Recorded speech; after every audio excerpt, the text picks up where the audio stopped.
You used to train hard 5 days a week and bounce back by Monday with no problem at all, and you felt invincible doing so. Now the same workouts that built you are causing you pain and discomfort. Your back may ache, your joints may hurt, and you sleep worse and wake up stiffer. You might think it's because of your age, but it is not your age. Your age just exposed flaws in your training, and you were more resilient when you're younger. Training harder is stealing 3 months of your training out of the year, and most don't even realize it, whether it be from injuries, slower recovery, or even getting sick more frequent. The time adds up. In this video, I'm going to show you why, and it's not because of your age, even though it may appear to be. And I'm also going to show you how you can increase your performance faster in the gym without pain and have more strength and energy throughout the day, and stop losing days from your training just because you were injured or not feeling your best. When I was 18 years old, I would train hard every single day, 5 days out of the week, and have 2 to 3 hour workout sessions. Every single set was pushed to failure. I live by no pain, no gain. And if it wasn't pushed to the max, then I didn't even consider it real training.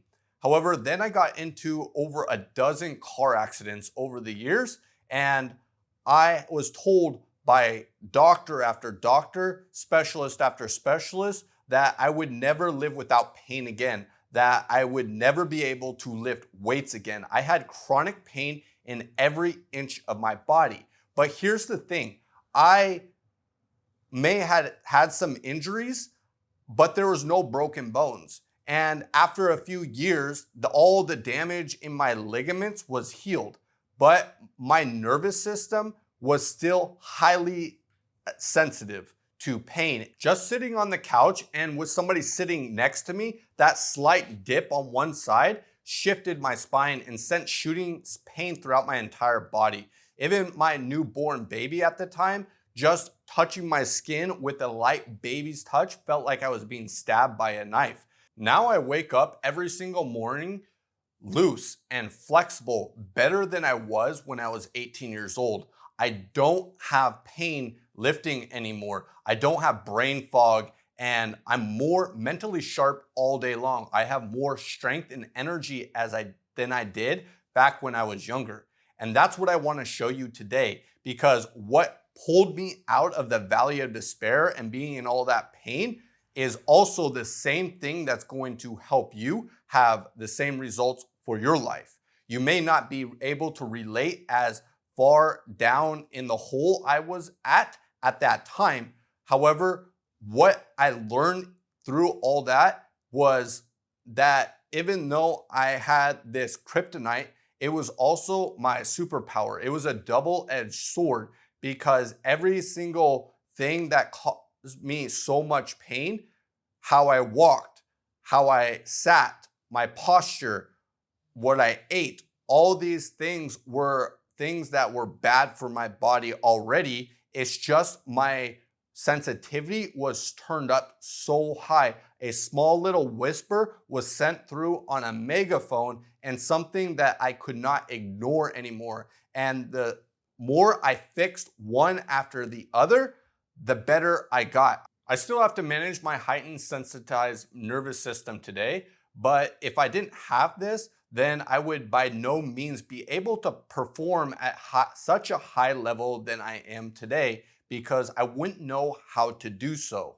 In this video, I'm going to show you the exact system I use so you can know when there is a straightaway and you can open up the throttle, and when there is a turn coming up ahead where you have to downshift before you crash. The average person will go through 4 different stages throughout their training if they stay consistent long enough. The first stage is where they begin training. They start to feel invincible because they're getting stronger and feel better, because if you're consistent at anything, eventually you'll get stronger and better at it.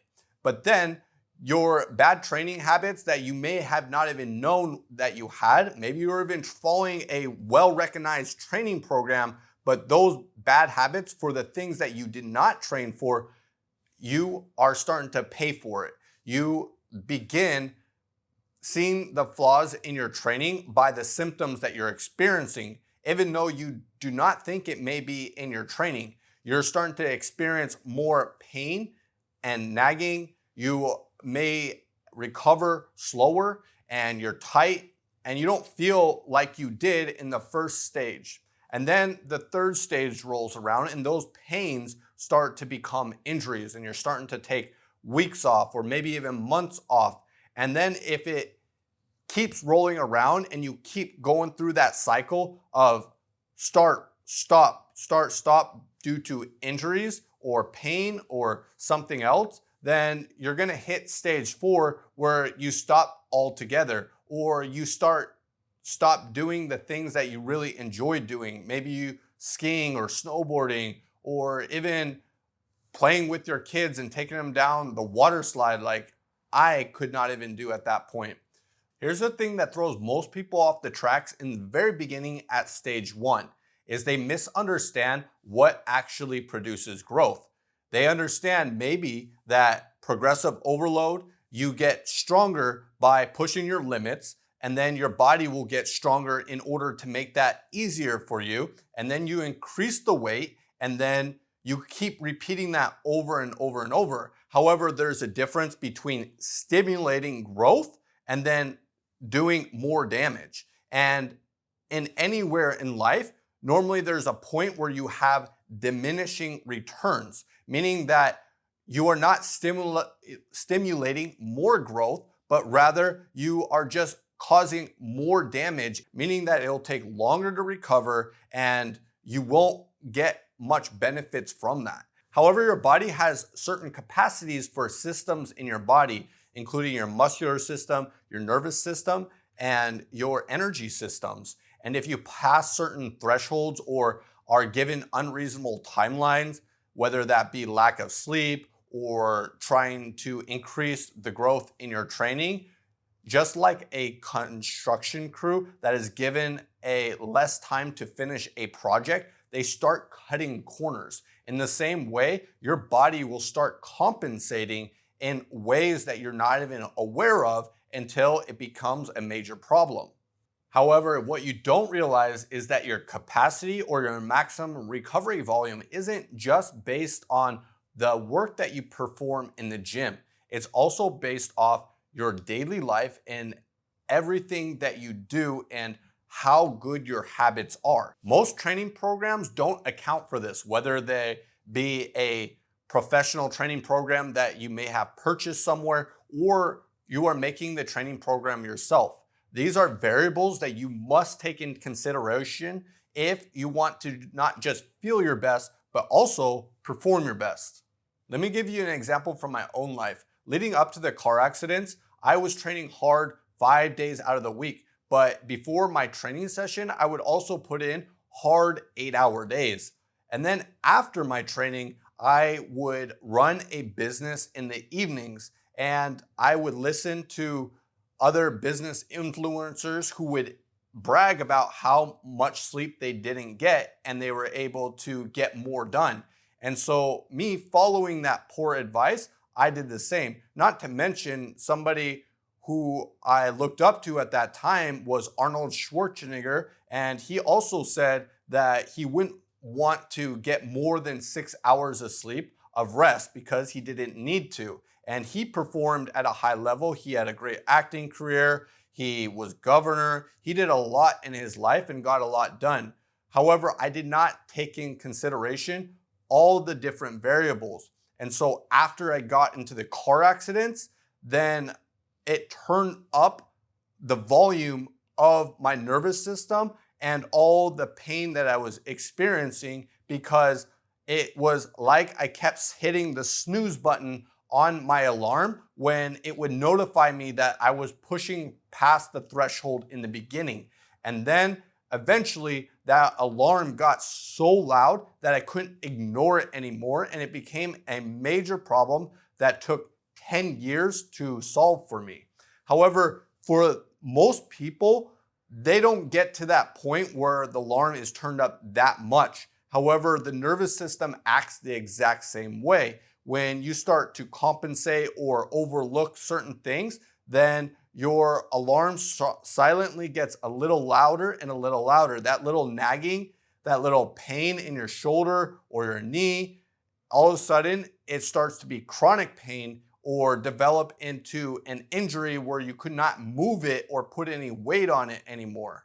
Here's the message I'm trying to get across. All those things that I had going on in my life, whether that be the manual labor, going to the gym, working a business in the evening, or lack of sleep, all those had a hit to my capacity and I wasn't factoring all of them in.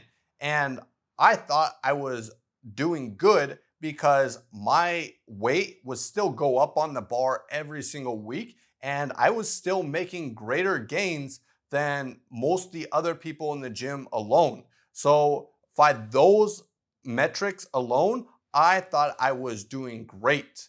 I failed to see all the warning signs around me, and most people do the same thing in their life. The truth is, training should not be everything in your life and rob you of the rest of your life and only getting a C and the D in the rest of your life, but rather your training should allow you to perform at a high level, both in your family life, your social life, and your work life. So how do you do this? First, don't follow blindly any training program. I followed some well-recognized people that I really enjoyed their program and got a lot out of it. However, after I recovered from my injuries, anytime I followed one of those programs and didn't create my own, what happened was I would start getting gains and then I would fall into the same cycle I was before because it did not account for all the other variables in my life. So now I adjust my own training program based off of the metrics that I get every single day out of the questions I ask myself. It starts with tracking my HRV the first time I wake up at the same exact time before I get out of the bed, because this is the best way to keep it consistent without it being thrown off by other variables of time, etc. The app I specifically use for this is called the HRV for Training app, and I found it to be really good and extremely helpful. And you can use it with basically any phone with your finger over the camera, and it has been rated to be extremely accurate. And after I track my HRV, there are some questions that I answer. They are how I slept, and I rate it on a scale of 1 to 10.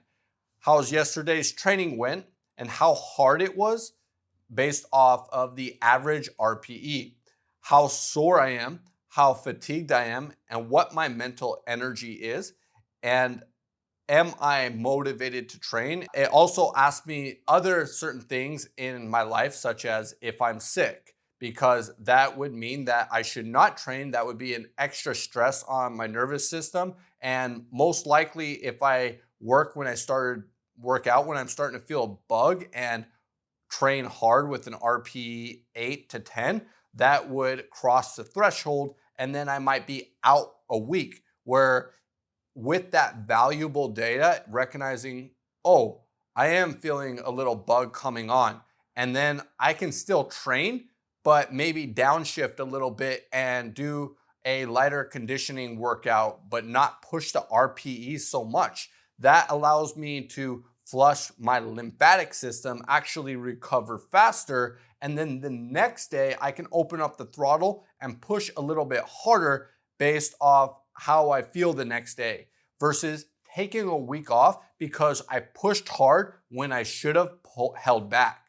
Based off the questions that you answer and the trends that it has of all the data of you doing consistently every single day with your HRV score, it will give you a green light to push hard in your training, a yellow light to limit the intensity, or a red, which is to hold back altogether.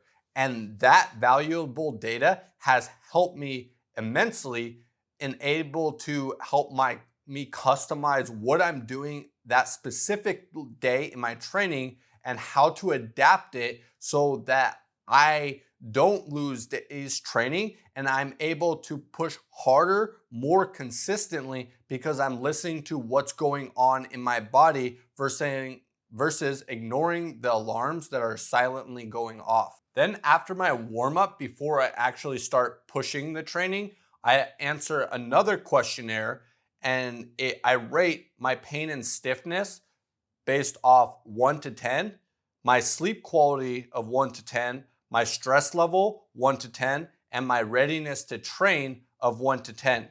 If I'm experiencing pain or stiffness greater than 7, or my readiness to train is greater than 4, then I will limit my intensity by 30 to 50% or adapt what I am doing that day. Then, of course, during my workout, I'm tracking the whole workout. I'm tracking the volume of how much exercise is and what the RPE of every single exercise is. And then I'm also trying to see patterns based off how I feel the next day, whether to adjust that workout or not, if I can increase the intensity or I should hold it back a little bit so that I can recover faster and I'm able to see higher performance through this. And then there is the post-session notes where I will also rate how did it feel. And even with my specific exercises, I might put a note there of, oh, my nervous system was not at its prime. And so that was the limiting factor. And therefore, I wasn't able to do as much as I did last week. All this is extremely valuable data. And then in my post-session notes, I will also include which primary system is the weak link. Meaning, was it my energy system that I wasn't able to push the hardest because I was tired? Or was it my muscular system, meaning that I went to failure and I had the greatest fatigue in my muscles? Or was it my nervous system? Was it neural fatigue from a previous training session, which would show that I was not recovering fast enough from a neural standpoint, because all these different systems operate a little bit differently. Even though they all impact one another, they also have their own individual capacities as well. This system is super simple, but it works when done consistently. Your body is already telling you what it needs. Pain is a way for it communicating to you what is going on in your body, and how you respond to that will determine if it gets worse or better. And doing this over and over will prevent your nervous system from increasing the volume and making little things worse and worse as time goes on. The truth is, you can have it all. You don't have to sacrifice your life to get in a good training session. Your training session should support your life. You should not feel groggy and brain fog all day and sluggish just because you had a hard training session. Your training session should allow you to perform at a high level in every area in your life, whether that be with your kids, at work, and this system will help you do that. I put this entire system in the link in the description for you so you don't have to write it down. And I also included a sheet that I use to plan my own workouts so that I'm able to adjust them and collect valuable data as I go forward. Train smarter, not harder. Know when to push and when to coast. That's the simple system that will allow you to continue to make progress without having to take time off because you're injured. Become bulletproof, build a body that is resilient, a body made of iron.